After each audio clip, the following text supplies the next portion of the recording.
सायरा जी, वजीर पेट्रोलियम जो है उन्होंने खदशा जाहिर किया कि अगर आईएमएफ से रियायत ना मिली तो लेवी में 55 रुपए तक का इजाफा करना पड़ सकता है।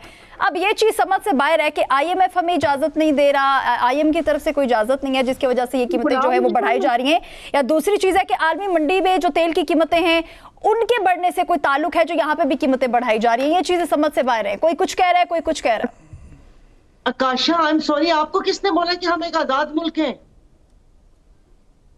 जिस मुल्क की मुआशरत ही किसी की गुलाम हो कि उनके कहने के ऊपर यहाँ पर गरीबों के ऊपर टैक्सेस लगे और चीजों की कीमतें और तमाम चीजों को तयन हो, आप उसको क्या एक आजाद हुकूमत समझते हैं?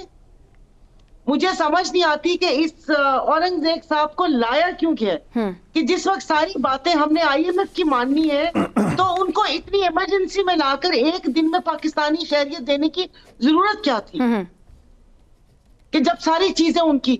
अभी आतिफ भट्ट साहब ने पूरी तफसील से बता दिया और ये भी बताया कि 14,000 अरब डॉलर इन 18 सालों में हमारी जेबों से निकले हैं।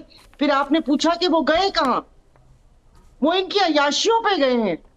वो जो आप और हम डॉन लीक्स, पैनामा लीक्स और ये तमाम चीजें सुनते हैं कि जो वहां पर अरबों डॉलर की दुबई में कभी जायदाद निकल आती है, कभी लंदन में फ्लैट्स निकल आते हैं, कभी पेरिस में इनके महल निकल आते हैं, तो वो यही तो लूटी हुई दौलत है।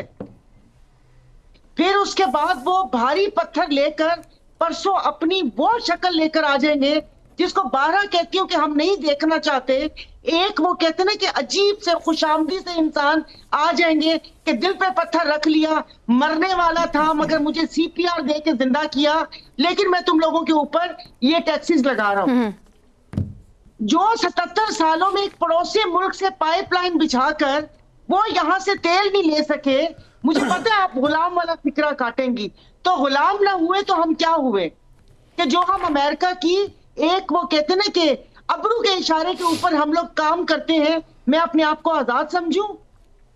अभी दोबारा वीडियोस आ रही हैं, आपके प्रोग्राम में बात हुई थी कि 150 और 200 के दरमियान इन्होंने बलोचिस्तान में उसको वो कर दिए, लीगल कर दिया हुकूमत की तरफ से कि आप ईरानी पेट्रोल इस्तेमाल कर सकते हैं। हमारे पास भी वही रहा है, लेकिन नाम उसका वो नहीं है। तो मुझे बताएं कि हम कहां जाएं? ये पैसा इनके ऊपर, आप इनके काम देखें, आप इनकी मरात, आप इनकी तनख्वाहों का बढ़ाना देखें, आप यहाँ पर 500 एकड़ पे फिल्म सिटी बनाना देखें, आप इनकी अयाशियों के इनके जहाज लेना देखें, उसके बाद ये तमाम इनके प्रोटोकॉल चीजें।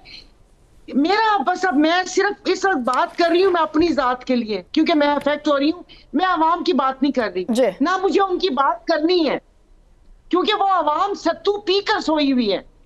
ये जितना भी सारे क्राइसिस आ रहे हैं इससे हम जैसे जो मिडिल क्लास है सबसे ज्यादा वो इफेक्ट हो रहे हैं।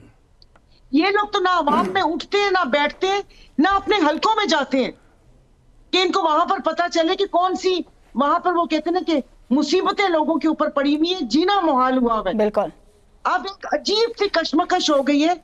उससे पहले आपने कहा कि जी हमें लूट के वो एक खुशामदी से इंसान, मैं नहीं बोलूंगी, उनका नाम नहीं लूंगी, यही बोलूंगी मैं कि अब वो कह रहे हैं कि 1 करोड़ रुपए दे रहे हैं घर के लिए कर्जा। जी आशा जी सायरा जी, सही कहा आपने। नॉर्मल तमीज से बात नहीं कर पा रही कि इनको मैं गरेबान से घसीट कर लाऊं और इनको बोलूं कि जो सीमेंट की बोरी 1500 से 1700 रुपए का एक 1700 रुपए का एक बैग है, जो एक ट्रॉली रेती की है वो 45,000 की है, वैसे ही ईंटें हैं। ये बनाकर तो दिखा दे मुझे, ये एक 5 मरले का घर बनाकर दिखा दे मुझे इतने पैसों में।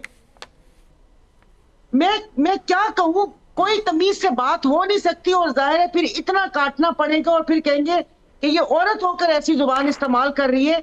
अब इनके लिए ना अच्छे अल्फाज हैं, ना मेरी जुबान में से वो अच्छे अल्फाज निकलते हैं। सायरा बानो, क्या अभी ये ट्वीट आई है और उसके बाद जुम्मे को ये फिर खड़े हो जाएंगे कि मुश्किल फैसले हैं। खुदा बस अब क्या करूं कि ये अजाब हमारे सर से उतारे। अब हम भी फ्राइडे का वेट कर रहे हैं बेसब्री से कि